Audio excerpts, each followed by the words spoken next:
shake.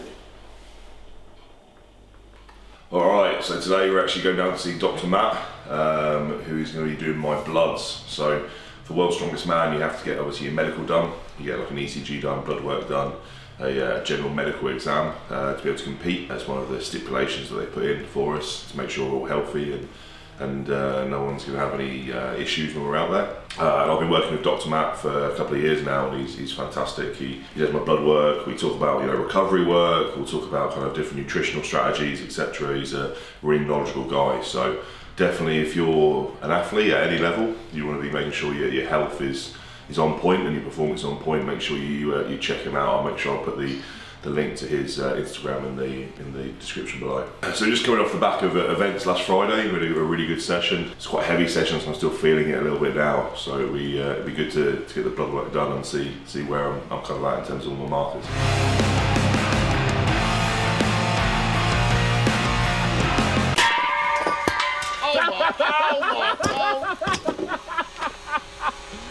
Well, that's the first. Fucking invite Terry Hollands down, multiple World's Strongest Man competitor. He'll know what he's doing. Yeah. Right, he's quite broke the place already. Right, switch the camera off when you go.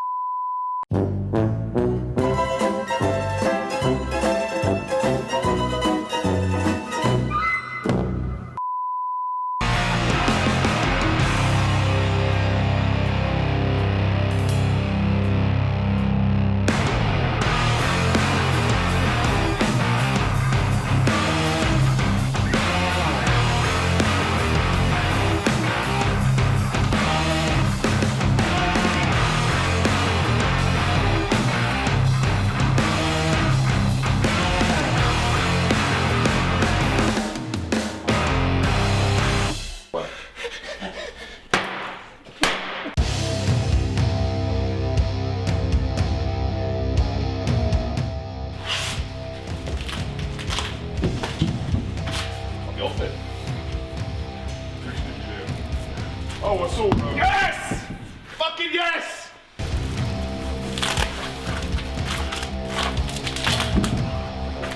Just fucking sore from yesterday. Deadlift the day before stuff, mate. That's why I do a day off, because... Well, I was meant to do it Wednesday. Yeah, okay, that would make more sense. But I wasn't feeling too good. You move that to the start of your week, deadlift? I think so. I would. Then You do a lighter week next week for Dad? Is that the plan? Yeah, maybe, see how it feels. Probably someone else's stones first. Oh! Well, I definitely wouldn't be lifting it today.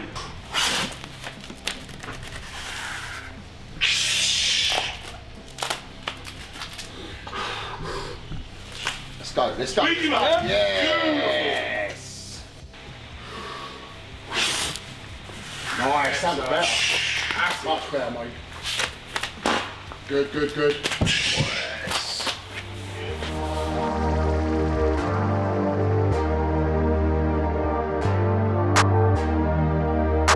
What's up, guys? So we're down here at Muscleworks Orpington with Dr Matt Milner, who's been my doctor who looks after my bloods for a long time now, about 5 years. Yeah, about 5 years, and I've known you for about 10 years since I did a medical care for a competition you did. Was it junior? Junior, yeah. So he's known me with 40 kilos off me, and now I'm 40 kilos heavier. So yeah, it's great to have Dr Matt and his vast wealth of knowledge look after my bloods and keep an eye on me, and we're doing the World's Strongest Man medical today. Yeah, training's going good. Yeah. Just eating, sleeping, training, repeating. The joys of being full time now. So. Right, good. So yeah, you're recovering a lot better now than when you were at Harlequin. Yeah, definitely. Yeah, okay, good.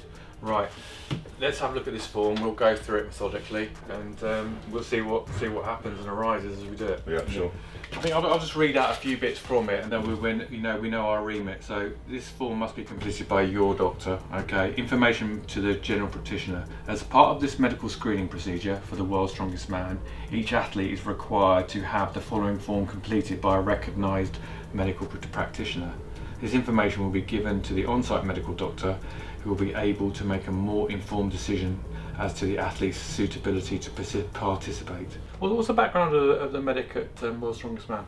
So it varies actually, depending on where we are, because obviously. Right. Oh, so it's not the same guy who comes every time. Unfortunately, not. It used to be. It used to be Dr Rico, who's a British-based doctor, but obviously he can't operate in the States because of their differing laws right, because you've got to have a medical qualification from America to work exactly. there. So Right. it varies. So last year we were under the medical care of a group that were based out of the IMG Academy. Right. So we don't know who's going to be the chief medical officer on this one. So Well, I'm never going to get to go now, am I? enough is in America every time. I was dreaming 26 years ago. I was at med school. I want to do that job. So we're going to go into your medical history now. Yep. Okay. Have you had any previous operations or surgery? Yes. Right bicep reattachment. And distal tendon. Yeah. 4 years ago. Yeah. 2017. How do you do that? It was on an axle. An axle can impress at Europe's Strongest Man. Basically, I just supinated my arm too much and pulled on the axle, and it pinged off. Yeah. And how's that been since? Fine, absolutely fine. Yeah, I had Adam Watts out of the arm clinic up in Manchester who reattached it, and yeah, incredible. Right, so you went up there? Yeah. You had no major illnesses? No. Not allergic to anything? No. And there's no family history of heart disease or premature death? No. Particularly before 50? No. Okay. I won't be able to read it anyway, so my writing's getting worse as it goes. Occupational hazard of being a doctor, no? Yeah. Left-handed doctor. Right, number of cigarettes? None. Zero. No. Good. And, alcohol? So nothing? Zero. No. Even during COVID lockdown? Nothing. No cheeky red wine? No, cheeky red wine. Drug use? None. No history of abnormal sugars? We've never had one before with you. No, we've checked my blood glucose quite a bit. No history of seizures? No. Now, how's your rotator cuff these days? Not too bad, Not it's too bad. okay. Yeah. Details of any head injuries or concussion? No. Nothing, my skull's too thick. No, but you played on the wing, didn't you? Yeah, and in the back row, yeah. Oh, you played in the back row as well? Yeah. So do you regularly have treatments, or So I see an osteo once a week. Once a week. And yeah, that's actually been it recently. So you're currently 191 centimetres, you're 153 kilos. I think people don't think you're so tall. I think it's because you get wider, you don't look as tall. And 191, you know. The problem I also got is I'm always surrounded by like Terry, who's like 6'5.5", or like Tom Stoltman, who's 6'8". So everyone who meets me says, "Oh, you're a lot taller than I thought you were." Yeah. He's not as short as Hipsy, you know what I mean? Hobbit. Yeah, he's a hobbit. Right. Yeah. The world's strongest hobbit. Has the athlete ever fainted or passed out after exercise? Nope. Has the athlete ever had extreme fatigue with exercise? Well, after a day of World's Strongest Man, you are going to be knackered. Maybe after a truck pull. Just after one event. Has the athlete ever had an eating disorder? Probably 7,000 calories. Yeah, it's probably an eating disorder, isn't it? Has the athlete ever been hospitalised or had surgery? That's a yes. Has the athlete had a positive COVID-19 test? This is a new addition to the They've snuck it on there. No, Yeah. I mean, I've had over about 80 tests and I'm still negative. Still. All right, Adam, we're going to get to your examination now. So firstly, we'll do your pulse. So you'll do it on the other side and I have a feeling. So just here, that measures your oxygen saturations within the blood. I think your heart started racing when I touched it. Yeah, isn't it? I can feel it. It's the electricity you're touching me, Doc. Right, now let's listen to your heart first. Main thing we're doing here when we listen to that is looking for valvular defects. Okay. So if there's any regurgitation or stenosis of the various valves, and each part where I'm auscultating is relative for a different valve of the heart. Okay, that sounds good. You take a big breath in and out. We're just looking at expansion at the moment, so they're expanding appropriately. And we do what's called percussion. Let's get you to get your arm up there. We're just looking for a certain sort of hollowness, let's say, of the lungs there. Yeah, we're going to do a peak flow. See if you can out. You've done this before. Yeah, You stand up. So you take a breath in. You put your hand like that. And you push your lips around it. And you blow out as hard and fast as you can. Now, Terry Hollands has got the biggest peak flow I've ever. I'm not going to tell you what it is. So yeah, big breath in and then hard and fast. Let's do it the second time. Damn it, that's not good. Come on, you've got to really try this time. Really try. Big breath in, hard and fast.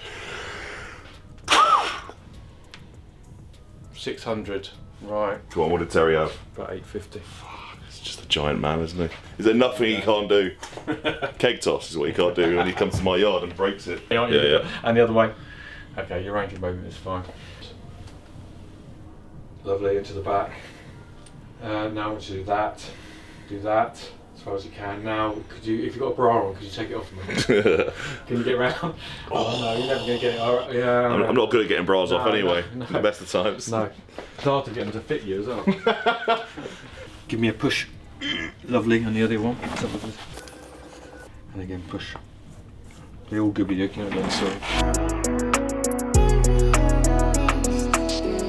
I'm still not a fan of this every time I do it. I don't know how many I've done, but... Can you get your arm straight? Oh, that's it. Yeah. How many of these do you reckon you've done, Doc? What, in your career, taking blood? What, taking blood? It's got to be the millions, Oh, who knows?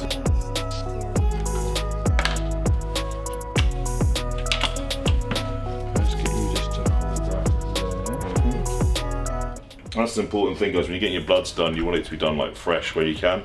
I know there's a lot of tests now which do like finger prick stuff, but like, in my opinion, I'm sure Dr Matt's the same. Sometimes the finger prick tests just aren't as accurate. Yeah, it's difficult for me to comment because I appear to be biased. Yeah. I think the issue is some of the studies have shown between 9 and 10 different. If you get 9 drops or 10 drops, it can affect sometimes results by 10 to 15%. All right, guys, that's the medical done. We'll obviously get the bloods back, you know, as soon as Dr Matt can get them back from the lab. Thanks guys for watching. If you like the video, make sure you comment below. Really important to get blood work done, and I'll see you in the next one.